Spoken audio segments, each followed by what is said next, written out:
الحمد لله والصلاة والسلام على رسول الله صلى الله عليه وسلم وأشهد أن لا إله إلا الله وحده لا شريك له له الملك وله الحمد يحيي ويميت وهو على كل شيء قدير وأشهد أن سيدنا ونبينا ومولانا وحبيب قلوبنا محمد صلى الله عليه وسلم عبد الله ورسوله أرسله الله بالهدى ودين الحق ليظهره على الدين كله ولو كره الكافرون. مسلمانای محترم، علمای کرام، اهالی محترم ولسوالی خاناباد ولایت قندوز، السلام علیکم و رحمت الله و برکاته. دوستان عزیز، امام شافعی رحمت الله علیه در یکی از مقوله های خود ارشاد فرموده که اگر الله جل جلاله از کل قرآن تنها سوره عصر نازل میکرد، امی سوره برای فهمیدن حق و فهمیدن مسئولیت یک مسلمان کفایت میکرد. به این خاطر ما امروز میخوایم خدمت شما دوستا فقط در باره سوره عصر که بسیار سوره جامع مثل دیگر سوره های قرآن است خدمتتان صحبت بکنم. الله جل جلاله در آغاز سوره عصر قسم یاد میکنه که والعصر. در قسمت قسم یکی قسم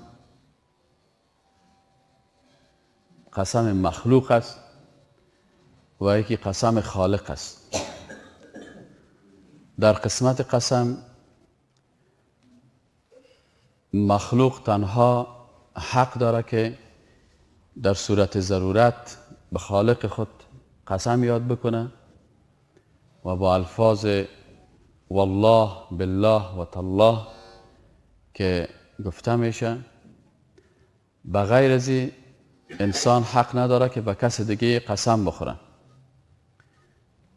و اگر کسی به غیر از الله قسم میخوره که قسم به سرت یا قسم به فلان شخص، این علما میگن که این شرک اصغر است و شرک اصغر اگرچه انسان از ملت خارج نمیکنه لکن در جمله بسیار گناه های بزرگ و کبیره حساب میشه. ولی از این که الله سبحانه و تعالی ذات با عظمت است و خودش این قدرت داره که به هر چیز خواسته باشه قسم یاد بکنه، پس الله جل جلاله با مخلوقاتی که بسیار با ارزش است و پیش الله جل جلاله با عظمت است با اونا قسم یاد میکنه.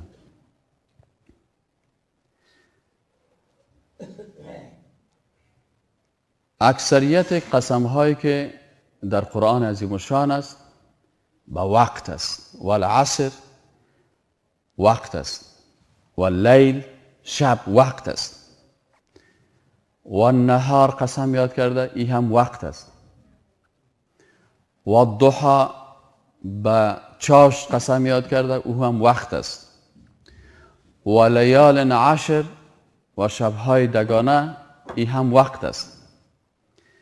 اکثریت قسم هایی که در قرآن عظیم الشان آمده است قسم به وقت است، شب، روز، صبح، عصر. از این قسم ها صحابه کرام اتو استنباط میکردن که برای یک مسلمان با ارزشترین چیز در زندگیش وقت است. از مال کرده، از صحت کرده، از تمام نعمتهای دنیا کردن، آنچه که بسیار برای یک مسلمان ارزش زیاد داره او وقت می باشه. پس با فهمیدن این مطلب هر مسلمان سعی و تلاش میکنه که متوجه وقت خود باشه، به خاطر ازی که اذا جاء اجلهم، وقتی که بیای وقتشان، وقت مرگ بیای، این دیگه باز تقدیم و تأخیر نمیشه.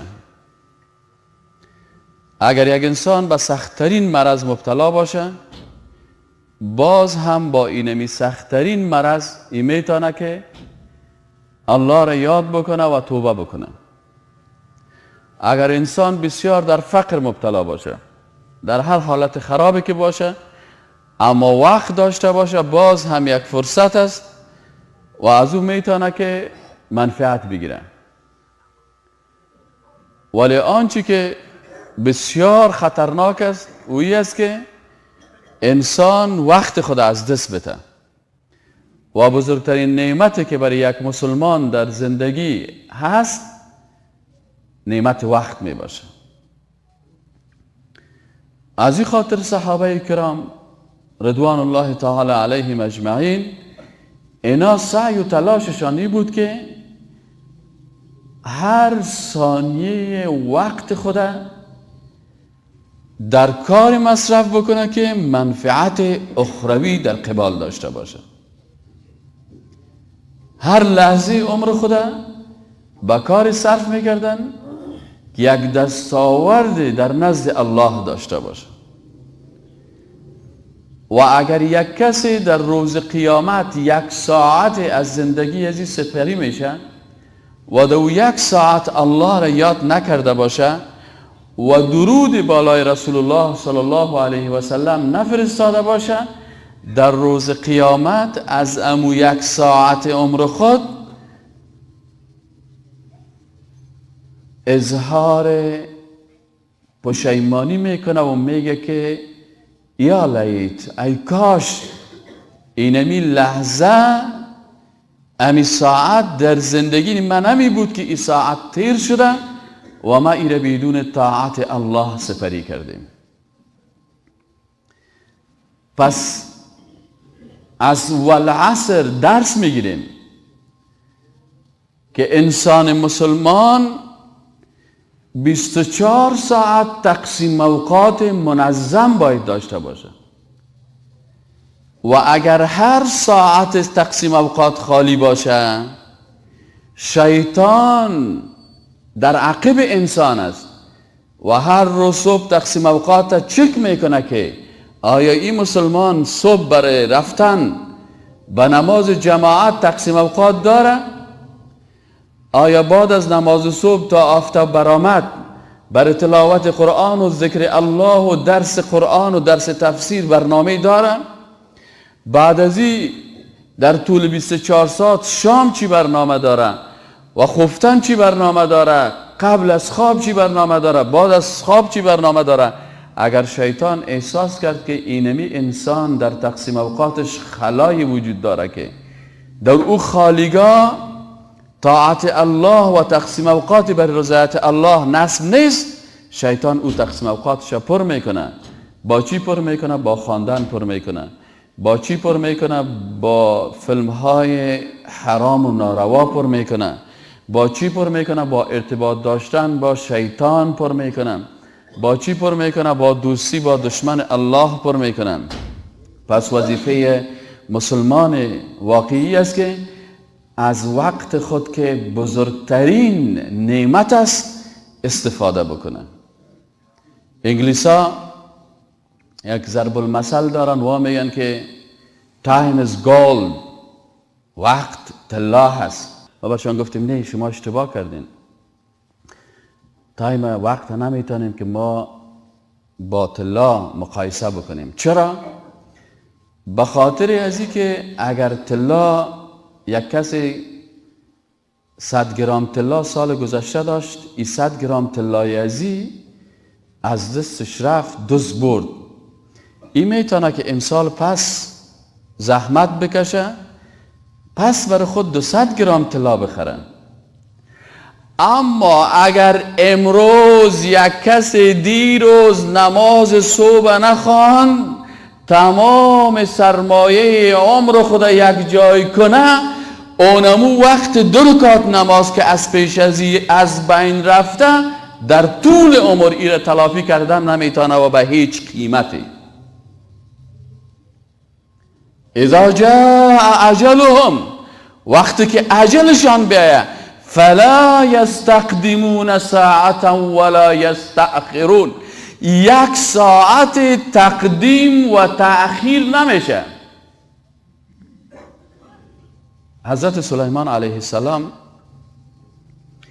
یک پیغمبر بسیار جلیل القدر بود. ای به الله جل جلاله یک دعا کرد. دعا هم فرق میکنه، یگان تا دعای بسیار لکس میکنه، یگان تا دعای بسیار خرد میکنه. حضرت سلیمان علیه السلام یک دعای بسیار بزرگ کرد. گفت پروردگارا برای من یک پادشاهی و حکومت نصیب بکو که قبل از من و بعد از من کسی حکومت نداشته باشه. چون پیغمبر جلیل القدر الله بود، الله ای دعایش قبول کرد و برازی جنها را مسخر ساخت. هوا را در آسمان، هوا را برش مسخر ساخت. هر چیزی که سلیمان علیه السلام میخواست، جنها 24 ساعت بادیگاردا و خدمتگاراش بود، 24 ساعت در خدمتش قرار داشت. لکن با اینمی عظمت و بزرگی که حضرت سلیمان علیه السلام داشت، روزی که وقت مرگ از این میرسه، یک لحظه هم برازی فرصت داده نمیشه. در قصر خود داخل میشه. قصر بسیار زیبا جور شدگی هست. جنها در بیرون کار میکنن، یکیش مزدورکار است، یکیش پیردار است. سلیمان علیه السلام داخل قصر میشه. برای ای بادیگاردای خود میگه که من در قصر داخل میشم، برای چند دقیقه فکر میکنم شما حق ندارین داخل امی قصر شوین تا که ما خودم نبرآمدیم. وقتی که داخل قصر میشه که در مقابلش ملک الموت قرار داره. یا سلیمان بفرمایین رب ذوالجلال خبر داده برای ما که وقتتان ختم است، روحتان باید قطع شود. حضرت سلیمان علیه السلام تقاضا میکنه که آیا ممکن است که من برم به خانواده خود یک وصیت بکنم به اولادای خود؟ امکان نداره. آیا اجازه هست که من در تخت خود بخوابم باز شما روح مرا بگیرین؟ امکان نداره. آیا اجازه هست من در جای خود بشینم؟ امکان نداره. خیلی امکان داره.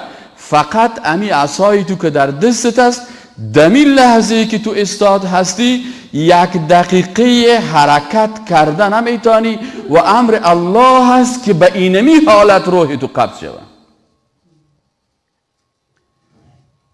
روح سلیمان علیه السلام پیغمبر است، امر الله را مطیع هست. بفرمایین. سلیمان علیه السلام وقت برای نشستن هم نداشت که در جای خود بشینه. سلیمان علیه السلام روحش قبض شد. وقتی که روح سلیمان علیه السلام قبض شد، 1 عصا و 2 پایه از سلیمان علیه السلام مثل 3 پایه وارد در حالت قبض روح سلیمان علیه السلام استاده ماند. یعنی وقت ارزشش در کجا هست؟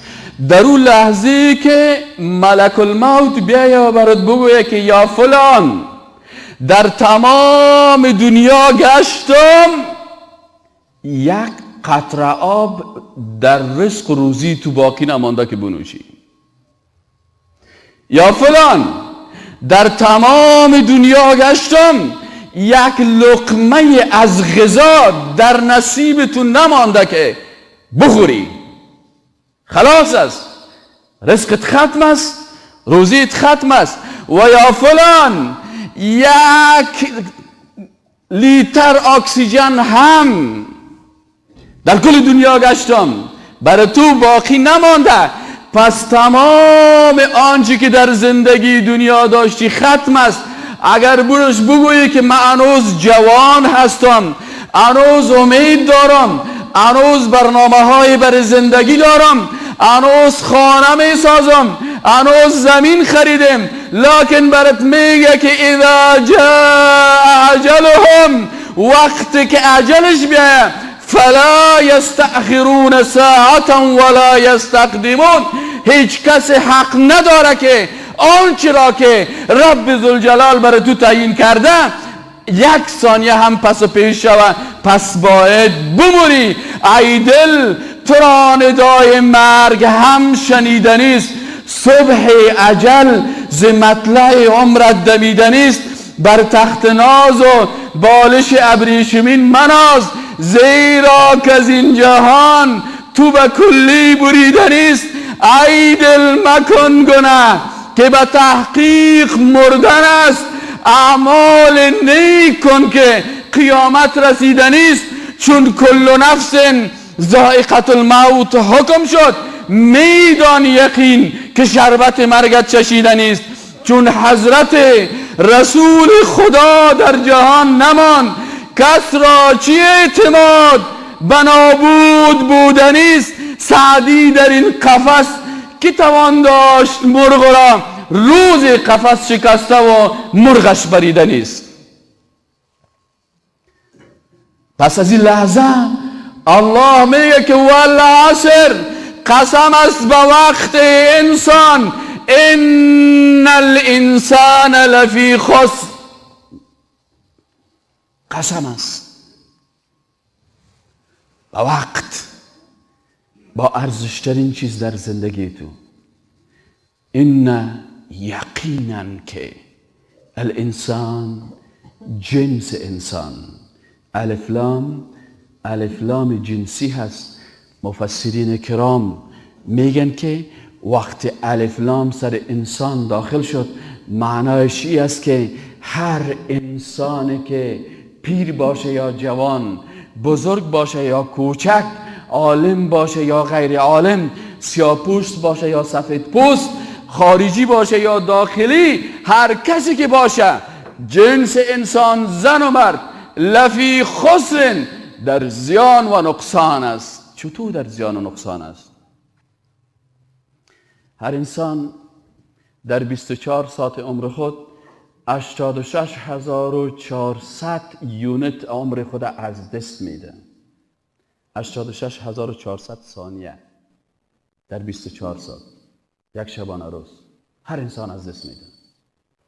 لکن 86400 ثانیه عمرت حفظ کرده میتونه. نه خب موبایل نیست که مسکال بیتی، این قلف هم نمیشه، چارجش هم خلاص نمیشه. به هر شکل که باشه در یک شبانه روز 86400 یونت عمرت از دست میتی. وقتی که از دست دادی این یونت های عمرت وقتی کجا میره؟ در کجا ذخیره میشه؟ در عبادت الله یا در معصیت الله؟ تو پدر هستی؟ پدر هستم. بر اولادت چی برنامه داری؟ اگر یک میمان داشته باشی 16 قسم برش غذا میاری، اما بر اولاد خود یک قایده نورانی رو 20 روپیه خریدن نمیتونی. برای فیلم، برای تلویزیون، برای سی دی، برای هر چیزش پیسه هست، اما اولادت در کدام راه گماشتی؟ 86400 یونت عمر تو روزانه در کجا میره؟ آیا در نزد الله، در طاعت الله ذخیره میشه و یا در معصیت؟ چرا انسان در زیان و نقصان است؟ به خاطر ازی اگر انسان هر روز یک تعمیر 100 منزله داشته باشه و از تعمیر 100 منزله ازی هر روز 86400 خشت سقوط بکنه، تعمیرش رو به نابودی هست. این خشتایی که از این تعمیر زندگی تو کنده میشه و سقوط میکنه، یا میمانیش نصفش اون دعا میبرن، نصفش خواننده ها میبرن، و نصف از این چی که حتی خشتهای زندگی دیگران را هم در روز قیامت 400 نفری را که در عروسی بچهت خبر کردی، در عروسی برادرت خبر کردی و بر از او سازنده و خواننده را آوردی و به مردم تشویق به زنا و لواطت کردی و در اینجا بچه ها را رقصاندی، در روز قیامت تمام این خشتهای آتشی گشته در فرقت خورده میرن. نعره تکبیر! نعره تکبیر!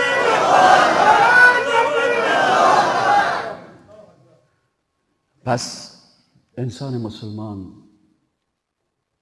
فکر میکنه لحظات عمر من در دوستی با الله سپری شده و یا در دوستی با دشمن الله. لحظات عمر من در طاعت الله مصرف شده و یا در معصیت الله. آیا در محفل خوشی خود با الله ارتباط داشتیم یا با دشمنان الله ارتباط داشتیم؟ از این خاطر هر روز 86,400 خشت از تعمیر زندگی تو سقوط میکنه بر زمین. از این خاطر ان الانسان لفی خسر، به خاطر چی انسان در زیان نقصان است؟ به خاطر از اینکه هر قدمی که به پیش میگذاری به طرف زندگی نیست، میری به هر طرفی که بری، هر قدم تو اگر 10 میلیون قدم داشته باشی، هر روز به هزاران قدم تو کم شده میره و قدم های تو به طرف قبر در حرکت هستی که آخرین قدم در قبر است، آخرین خانه در قبر است، آخرین لباس کفن است، آخرین ملاقاتی که میکنی با منکر و نکیر است. ان الانسان لفی خسر الا الذین، باز رب ذوالجلال میگه که استثناء وجود داره، اگر کسایی هستند که با امریکا و اروپا پیمان بسته میکنن، اگر کسایی هستند که با دشمنای خدا دوستی میکنن، اگر کسایی هستند که با کسی که قرآنش در میتن در یک میز میشینن، اگر کسایی هستند که با کسایی که پیغمبرش توهین میکنه در یک جای شیشه کمر از او را بسته میکنه، به ضد مسلمان ها کار میکنه، لکن در پالوی از این مسلمان هایی هستند که الا الذین آمنو، مگر کسانی که مؤمن واقعی هستند به خاطر رضایت الله خون خود میریزانند، لکن نمیگذارند که بیرق لا اله الا الله محمد رسول الله توهین شود. الا الذین، مگر کسانی که آمنو، ایمان آوردند، واقعا به الله ارتباط دارند، از او خسران، از او زیان، از او سختی قبر نجات پیدا میکنه. این طایفه مردمی که امروز دوستی با دشمنای الله میکنن، در قبر لعنت الله سرش نازل میشه. هر لحظه که با دشمن الله شیشته، در قبر مارهای گژدمها و اژدهارهایی هستند که هر کدامش لشکر الله است. برش میگه آل کجا رفتی؟ آل خود مرگ به سراغت آمد، آل خود دست ما آمدی، آل دوستی تو با دشمنای الله چی شد؟ امروز جای خسران تو هست. ان الانسان لفی خسر. اما الله برای بنده های مؤمن خود، بنده های موحد خود، به بنده های مخلص خود، به خاطر که اینا احساس دلتنگی نکنن، به خاطر ای که قبر اینا برای خود باغچه از باغچه های جنت فکر بکنن، برش الله میگه که بنده های واقعی من، بنده های مخلص من، بنده های ما که واقعا به وحدانیت الله باور دارین، بنده های ما که واقعا محبتتان با الله هست، محبتتان با رسول الله هست، با دشمن اسلام نه به خاطر از این که امریکایی به خاطر بدت میگه که امریکایی دشمن الله است، ناتو به خاطر بدت میگه که ناتو با پیغمبر دشمن است، دشمنای الله به خاطر از این بدت میگه که دشمن قرآن و سنت است. از این خاطر بر از این میگه که الا الذین آمنو، مگر کسانی که ایمان آوردن از این خسران خلاص هستند. و عملوا الصالحات و اعمال صالحه کردن. اینی مردمایی که در پالوی ایمان عمل کردن اعمال صالحه، یعنی 70 و چند شعبه دین گرفتن. الصالحات جمع است. و عملوا و عمل کردن بعد از ایمان اعمال صالحه کردن. اعمال صالحه چی است؟ پیغمبر اکرم صلی الله علیه و سلم این مهربانی میکنه.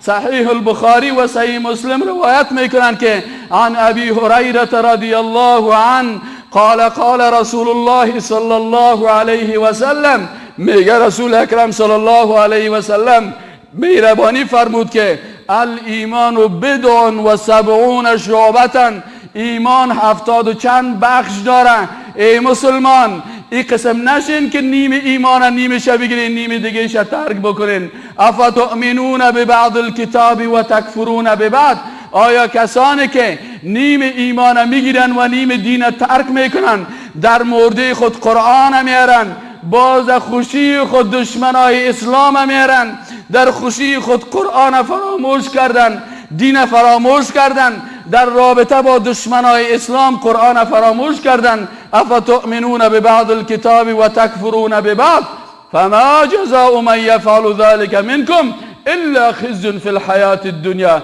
مگر این انسان ها ذلیل میشن در زندگی دنیا. و یوم القیامت یردون الى اشد العذاب، و در روز قیامت به سختترین عذاب مبتلا میشن. الا الذين آمنوا، پس 3 شرط اساسی داره خلاصی از خسران. با 3 شرط ما میتونیم از خسران و نقصان خود خلاص بکنیم. شرط اولی از او ایمان است، شرط دومش اعمال صالحه هست، شرط سومش و تواصوا بالحق و تواصوا بالصبر. 3 شرط باید، 3 اساس باید در زندگی باشه: ایمان، جمع اعمال صالحه، جمع دعوت به حق و صبر، یعنی جمع دعوت. کنتم خیر امت اخرجت للناس، شما بهترین مردم هستین.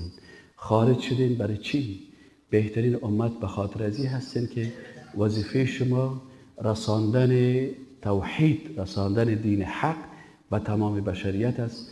پس الله جل جلاله بر کل ما و شما توفیق نصیب بکنه که هم ایمان خدا مطابق قرآن و سنت بسازیم و هم اعمال صالحه خدا مطابق قرآن و سنت بسازیم و همه ما دعوتگران و مبلغین دین شویم.